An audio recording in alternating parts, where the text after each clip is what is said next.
L'Office chrétien des personnes handicapées a souhaité, avec une quinzaine d'autres associations et fondations qui prennent soin des plus fragiles, des personnes vulnérables, a souhaité publier un communiqué lundi, le jour où s'ouvrait à l'Assemblée nationale le débat en commission sur le projet de loi sur la fin de vie, parce qu'il nous a semblé que, outre les questions de principe qui sont évoquées dans la presse, qui sont débattues à juste titre, une dimension n'avait pas été prise en compte suffisamment jusqu'à présent, ce sont les conséquences et les risques pour les personnes fragiles, les personnes vulnérables.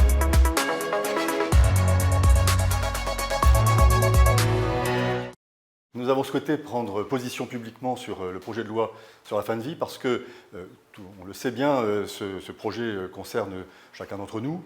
Il soulève des questions de différents ordres, éthiques, morales, ontologiques, déontologiques aussi pour les professionnels que nous sommes, et d'autres questions, d'autres enjeux de société. Mais nous avons une préoccupation particulière pour les plus fragiles et les plus vulnérables, pour lesquels nous pensons que ce texte, nous redoutons que ce texte n'ait des conséquences dommageables. Quand on est fragile, fragilisé par un handicap, la maladie psychique ou toute autre raison, l'âge par exemple, la perte de facultés, la dépendance, eh bien, on est d'une certaine façon assez influençable. On est assez facilement porté à entendre pour soi les critiques sur l'inutilité sociale, sur le fait que l'on coûte à la société quand on est inutile, sur le fait que eh bien, peut-être la vie n'a pas de sens, même si on ne répond pas explicitement, en l'occurrence, aux critères que pose la loi. Or, la loi prévoit en effet des critères, prévoit des garanties, pourrait-on dire, des protections, mais qui nous paraissent ne pas agir et ne pas être opérantes pour les personnes fragiles. La question est de savoir, aujourd'hui, avec le projet de texte, si ces personnes ne vont pas considérer qu'elles sont aussi, et beaucoup d'entre elles nous l'ont dit, si elles ne sont pas, elles, compte tenu de leur appréciation subjective, qui est la seule qui compte pour elles, en situation où leur vie devient intenable et où elles souhaitent y mettre fin. Et du coup, le risque il est pour aujourd'hui, mais il est aussi pour demain. Le projet de loi apporte quelques garanties, nous l'avons dit, mais il ouvre une porte, et on sait très bien que quand une porte est ouverte, les abus de tous ordres risquent de s'y engouffrer, et ils ne manqueront pas de le faire, on le constate à l'étranger.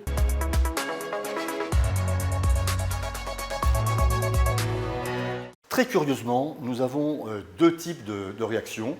Beaucoup de personnes ne réagissent pas encore parce qu'elles ne sont pas informées, ou ne se sentent pas concernées personnellement à ce stade. Mais un certain nombre d'entre elles se sont d'ores et déjà manifestées auprès de nous. Certaines nous disent leur inquiétude. Je vais, moi, être concerné par ce texte sur l'aide à mourir. On va me dire à un moment ou à un autre, peut-être, que ma vie n'a pas de sens, que je n'ai pas d'utilité. Est-ce que vraiment je vais pouvoir y échapper? Enfin, voilà, une inquiétude. La plupart des personnes malades psychiques, reconnues ou pas d'ailleurs, sont en général angoissées. C'est une de leurs grandes caractéristiques devant l'existence, devant des choses qui quelquefois ne sont pas angoissantes pour nous. Là, sans aucun doute, on va accroître très considérablement l'angoisse, l'inquiétude, la préoccupation de beaucoup de personnes. Et d'autres, dans le même temps, nous disent « Ah, moi aussi, moi qui suis majeur, qui ne suis pas handicapé, qui souffre d'une maladie qui n'est pas guérissable, je vais pouvoir moi aussi exprimer un choix libre. Et donc moi aussi, je vais pouvoir enfin dire « je veux mourir ». Alors que la situation, très probablement, objectivement, ne le justifie pas. Mais qui va en juger à un moment donné? Qui va pouvoir, comme je le disais précédemment, qui va pouvoir protéger ces personnes, y compris contre elles-mêmes? Donc les réactions, elles sont de deux ordres, mais dans les deux sens, elles nous préoccupent beaucoup. Lorsqu'on les a interrogées sur le fait de savoir si, lorsqu'elles souffriraient trop, et d'une manière qui n'est pas, qui ne puisse être prise en compte par la médecine, quel serait leur souhait? Est-ce qu'elles seraient favorables à l'accompagnement à mourir, d'autres disent l'euthanasie, en tout cas sur la fin de vie assistée? Et elles répondaient « oui, je le souhaite », comme une majorité de Français, nous dit-on. Et en même temps, ces personnes, ce sont les mêmes, j'ai pu l'expérimenter, qui au moment où les choses se présentent, où la question se pose, disent « mais non, pas du tout, même si je souffre, même si on ne peut rien, mais la vie est plus belle, la vie mérite d'être vécue jusqu'au bout. »